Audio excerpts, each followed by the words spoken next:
Hi, I'm Dean Mannix from Sales ITV, and we're waging war on boring and demotivating sales meetings. Too many companies are destroying sales productivity by filling their salespeople's diaries with meetings that don't contribute to increased sales.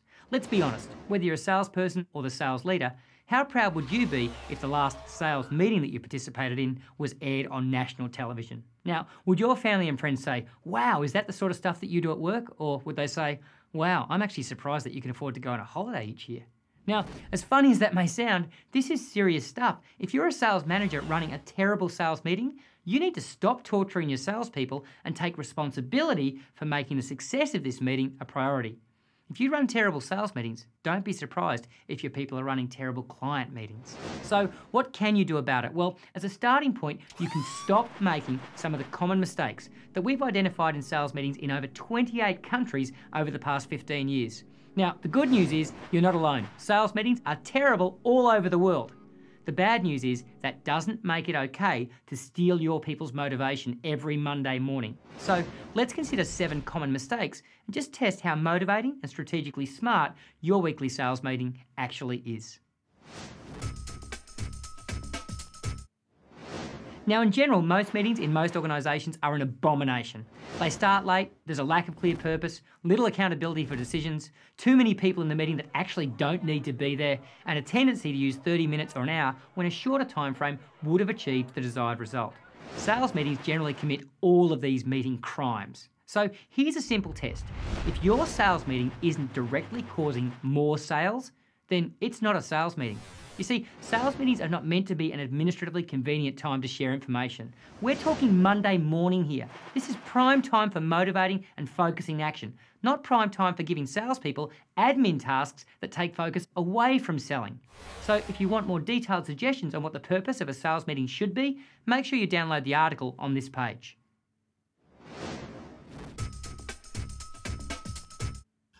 Every time you start the sales meeting late, you send a message to your people that you think that that's okay. Now, that tells them that you either don't value their time or you don't think that being punctual is important. Now, it doesn't take a rocket scientist to figure out the impact that that's going to have on the way that they approach client meetings and sales activity throughout the week. Bottom line, worth a meeting, worth starting on time.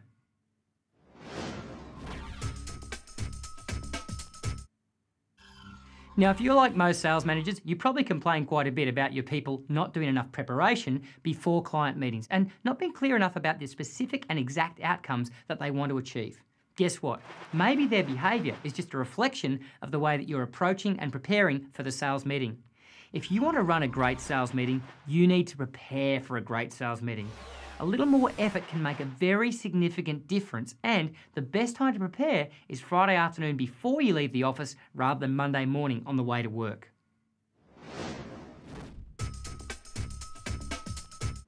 Let's face it, very few clients will opt for a meeting first thing Monday morning that they wouldn't have preferred to do on Friday afternoon. So don't let your salespeople make excuses for not attending the sales meeting. This destroys the credibility of the meeting, and it makes the people who are attending the meeting question why they have to be there. So on the same point, don't let people in the meeting be absent. You see, everyone in a sales meeting should participate and share information and ideas. The wallflower in the sales meeting is generally the person with the least amount of meetings in their diary for the week and the most to hide. Now, if you've got a team of 9 salespeople and 8 of them have to listen to one of your salespeople telling you what's in their diary for the week and what sales they achieved last week, you're probably wasting everyone's time, or at least 8 people in the room's time. Maybe you were told to do it that way, but be honest, is this genuinely causing the other 8 salespeople to sell more? Probably not. So before you add anything into a sales meeting, ask yourself whether it's genuinely valuable for the majority of the people in the meeting, or whether it's just administratively convenient for you. If I took you to your favourite restaurant for a meeting and you ordered your favourite meal, you'd probably be pretty happy to participate.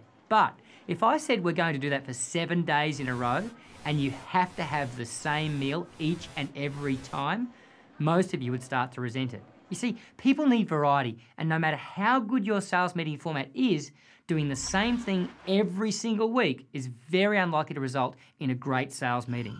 Asking the same questions every week just makes your people better at making up answers they think you want to hear. So change it up no matter how good the meeting format is the first time that you run it. And if you want some ideas on how to systematically create some variety in all of your sales meetings, make sure you download the article that's on this page.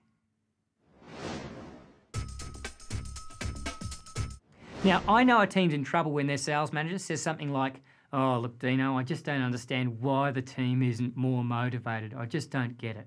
You see, the bottom line is that the team's intensity and focus is a reflection of the sales leader's intensity and focus. So before you turn up to a sales meeting, you need to make sure that you're in the right emotional state to run a sales meeting. You need to turn up to have a meeting with your most important client. And the bottom line is that client is your team.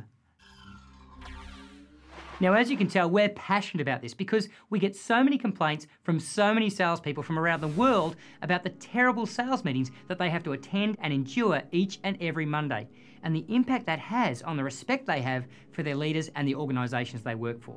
So make this week's sales meeting the most important meeting of the week, and make sure that you download the attached article for some more tips. Now, at the very least, just avoid these 7 common mistakes. And if you really want a challenge, I dare you to play this video in your sales meeting and have a discussion with your team about how relevant the mistakes are and what you can do as a team to make these meetings count. Now, we're also sharing some more free video content with you for other sales meetings just to help you make your next sales meeting an absolute winner. So make sure you take advantage of that as well. I'm Dean Mannix, and if you need more sales, make sure you connect with us at sales@salesitv.com.